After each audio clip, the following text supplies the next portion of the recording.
Hi, I'm Danielle. Today we're going to go over part 2 of what you'll need to get started creating successful video tutorials. This portion will concentrate on accessories that complement the microphone and your other recording devices.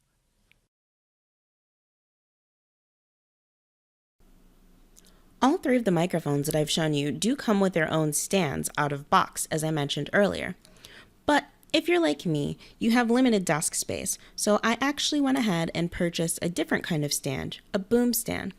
The boom stand allows me to move my microphone around and shove it into a corner if I need to. I really like the feature of being able to change the direction of the microphone so I can record while sitting or standing depending on what I'm trying to do.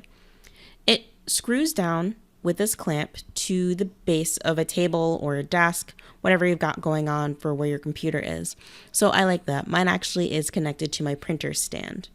So you may want to consider purchasing a different stand for your microphone if you have the funds available to you. You can get a boom stand or a stationary stand, similar to the ones that the microphones came with themselves. Other useful accessories you might want to consider are windscreens or pop screens. There are a couple different kinds. If you're planning on using the snowball, you'll want to consider a windscreen something like this. Windscreen and pop filters are pretty similar. What pop filters do is allows you to block the extra air that leaves your mouth when you're using certain letters like P's and B's.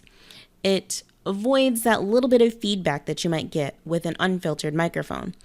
This one right here is particularly useful to use with a snowball microphone because it allows you to attach it to a different surface because the snowball microphone doesn't fit right into it because of its odd shape.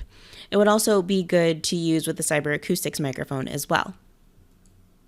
This is the one that I'm currently using with my own Audio-Technica ATR 2100.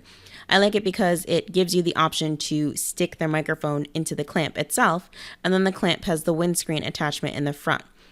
The windscreen is also removable, so in case you get your microphone stuck or you drop it, it allows you to fiddle around with it. You can also use a standard windscreen, which is the puffy foam thing that goes at the top of a microphone. This is useful if you're recording outside and there's actually wind that you're trying to filter out. It's also helpful if you have a tendency to lick your lips or click or make annoying noises when you're recording. It helps filter that out. I'm actually using the pop filter and the windscreen on my microphone right now, but that's probably a little bit of overkill. All three of the products that I just showed you are fairly reasonably priced, usually under $15 or $20. You'll also want to consider having either headphones, a headset, or speakers so that you can actually hear what you have recorded and edit it as needed.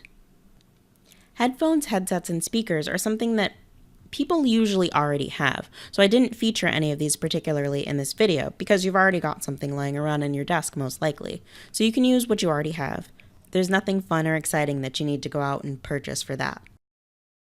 I hope you found this helpful, and I'd like you to check out some of my other videos down here at the bottom, and thanks for watching.